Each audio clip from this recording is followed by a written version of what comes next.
Welcome to Learning with Lisa, Student Success Beyond Expectations podcast with Lisa Navarra, award-winning educator, consultant, behavior specialist, author, and parent. Welcome to Student Success Beyond Expectations episode about parent-teacher conferences, what to look for, and what to give. Have you ever thought about what information you should be getting out of parent-teacher conferences?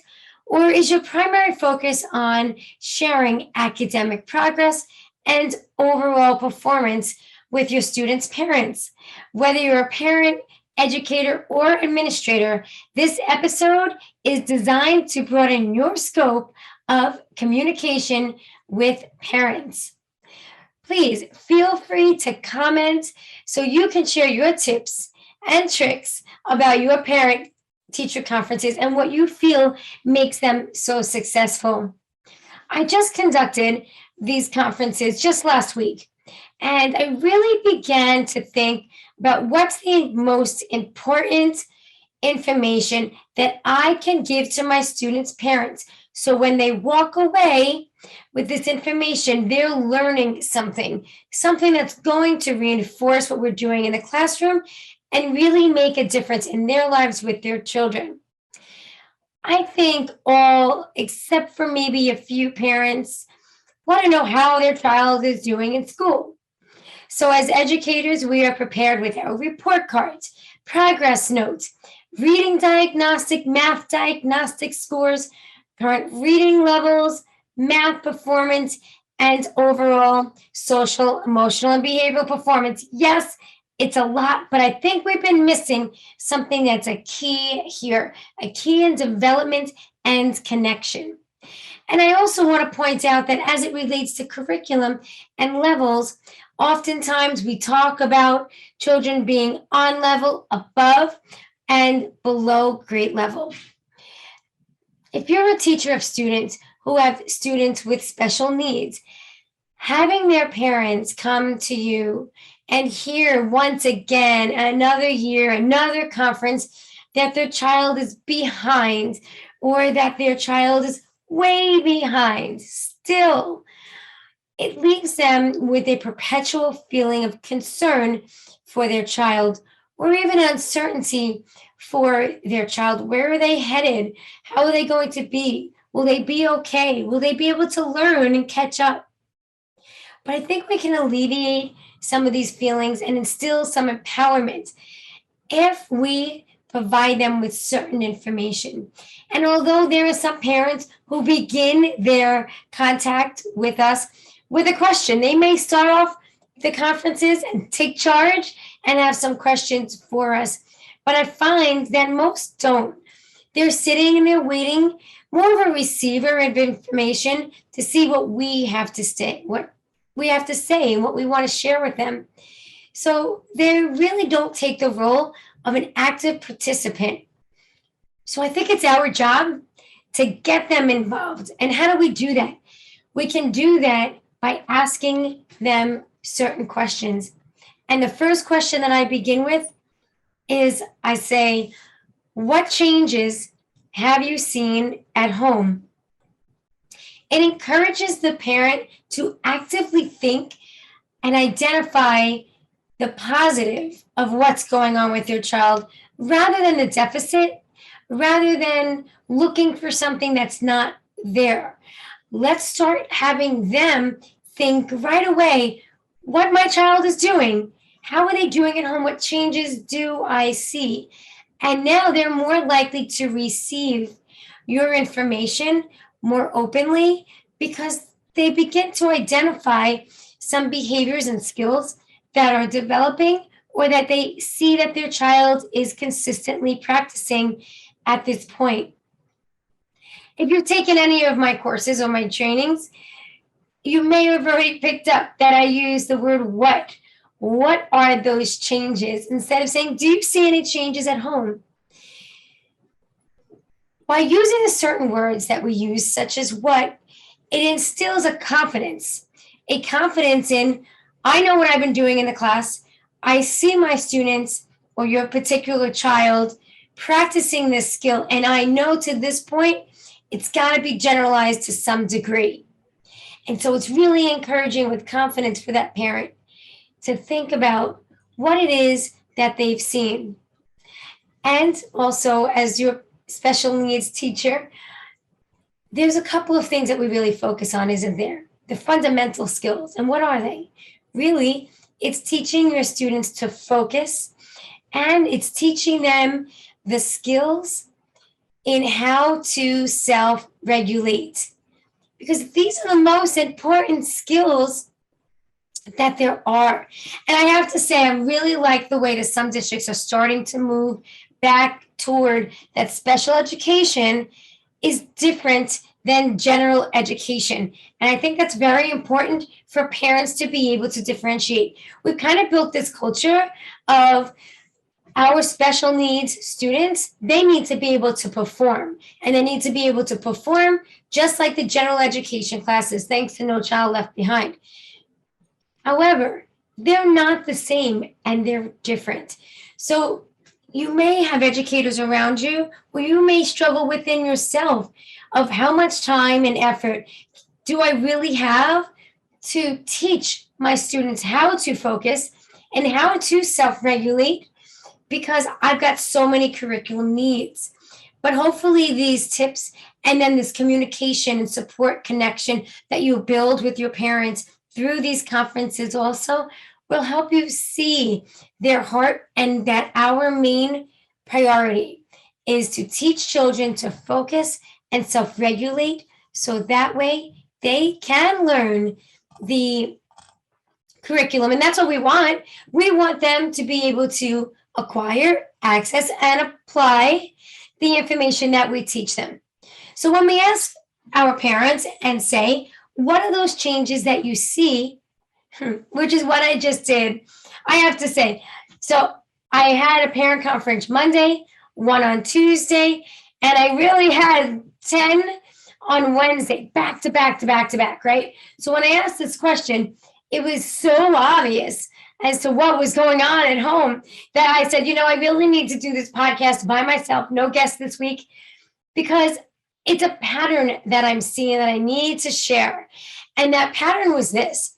Parents, in their own words, were saying, my child wants to learn more. Oh, he's paying more attention. She takes out her homework. He's doing his homework on his own. So what are they saying? That their child is more focused and more independent.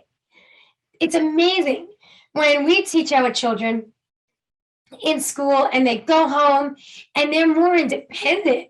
What does that mean?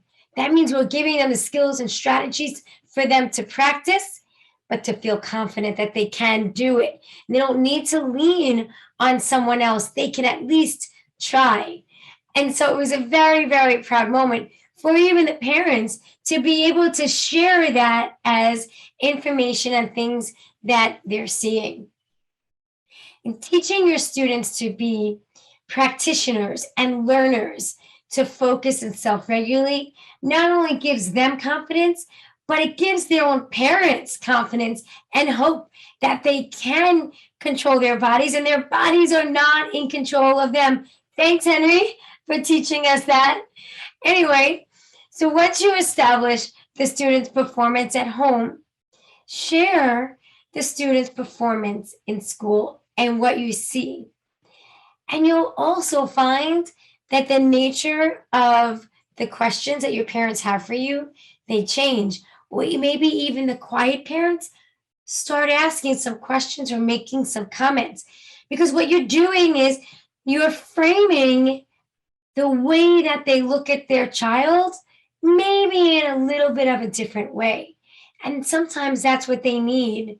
So that way they can help to reinforce these wonderful skills that we want them to generalize between home and school. And not only that, then the parents start to engage actively, not only in our conferences or further communication past those conferences, but they start to engage with their child in a different way. They start to say, hey, I see some changes. I want to be part of this too. I'll give you an example. So one day, it was about like a month ago or so, I had a parent, her child is on the spectrum. And I said, this is a parent who I really think should be very receptive to coming in and just hearing more information about autism and self regulation and how the brain works. So I invited her in, and all it was like a 20-minute conversation. And I wanted to teach her a few things. But of course, I started off with, what did you see at home? And she started to tell me at first homework. Homework is something that he likes to do, but sometimes he comes home and he says that he's tired. So I started to talk to her, and I told her, well, he may be tired because he may have depleted his executive functioning and he may need a nap. And when he wakes up, if he's not ready to learn and he's still really sincerely tired, write me a note and it's fine. Let him be, because we work really hard during the day. And I said, what about his communication skills? Have you noticed anything with that? So now that I explained a little bit about how executive functioning works and to alleviate some of that frustration that they may both be feeling, now I'm asking about the communication. And you know what she said to me? She goes, yeah, it's going okay. He's answering some more questions. And as she's telling me this, she says, wait a minute. You could see the whole process going on. She goes, I was talking with him. Actually, he came up talking to me and telling me about how somebody wouldn't share a toy at school. And I said, oh, really? She goes, yes. And it was absolutely wonderful. I said, what do you mean it was wonderful that somebody wouldn't share something with him? And she goes, because he was telling me all the details. He actually told me what the toy was, that Ms. Navarro didn't want any toys really in school. And if we did bring something in school for recess, then we're supposed to play with it, not share, because if we lose it, we lose it. And he was going on all about that. And she started asking questions and asking more questions. And he was answering every question that she asked. He was answering. So now she's engaging in the learning process. And this all came about because I was speaking with her in the way that I was. Open communication with strategies and understanding, even during a time when I didn't have to. So I know we're very busy and we have a lot of demands and time really is not available. But if you can make the time for conferences when it's unexpected, then go for it. Parents are wanting it, and it involves them in a very empowering way. But if you're scheduled for your parent-teacher conferences, that's how I would structure it, asking those types of questions. And when you see the parent thinking and really going through that process, then jump on it as a window of opportunity to teach your parent too. And you can even say that, I see you're beginning to notice things that maybe you haven't really noticed in the past. After today, let's notice some more and let me know. Throw it on Parent Square, write me a note. Let's meet again. So what I did was, for all of you super organized teachers, who I know probably more organized than I'll ever be, who have your clipboards ready to go. I know you've got your Sharpies, your Expos, you got everything lined up for your parent-teacher conferences. And you also have your organizational chart, right? You've got your student's name, you've got what reading level and math level that they're working on, strengths and weaknesses. But I made one that I hope that you find helpful, and it's available to you on my Teacher Pay Teacher store, Henry's Tools, for free. And what I did was I added some of these questions, these essential questions, to remind you to ask the parents. I also have a place for what questions the parents have asked you. So please always remind your parents, what questions do you have for me? Ask them in the beginning, the middle, and/or definitely at the end of your conferences. So in addition to academics and social emotional learning that's added onto this reflection form, you also have questions for you to ask the parents and for the parents to ask you, as well as to get you in the framework of thinking, what strategies can I go into this parent-teacher conference with that's going to help the parent with either supporting the student's strength or improving an area of weakness or concern. And that way, if you even wanted to, you can use this form and give it to the parent. And then they can use it as a reference point. Because, any visuals that we give parents are very, very helpful. And another area that I've added in, because I think we really need to work very hard on interdisciplinary conversations and communication.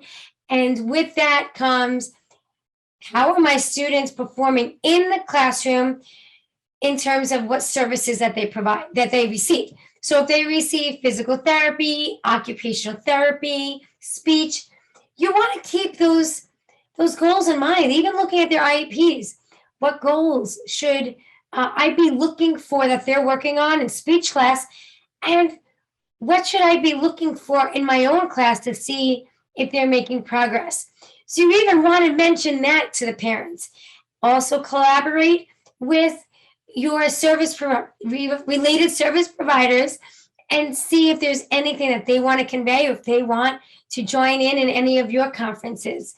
So that way you really have a true representation of how that child is doing. So I really hope that today's episode was informational and inspirational, and of course, provide you with some resources to take and use in the future. I really hope that you enjoy this. And please, I encourage you, help build our community here. Write down some of the things that you do that you find successful, because we're all in this together.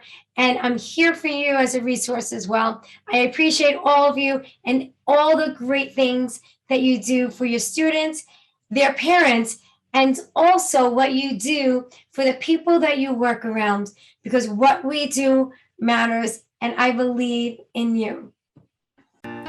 Thank you for listening to the Student Success Beyond Expectations podcast, where school leaders, educators, and parents meet on behalf of children who struggle with learning.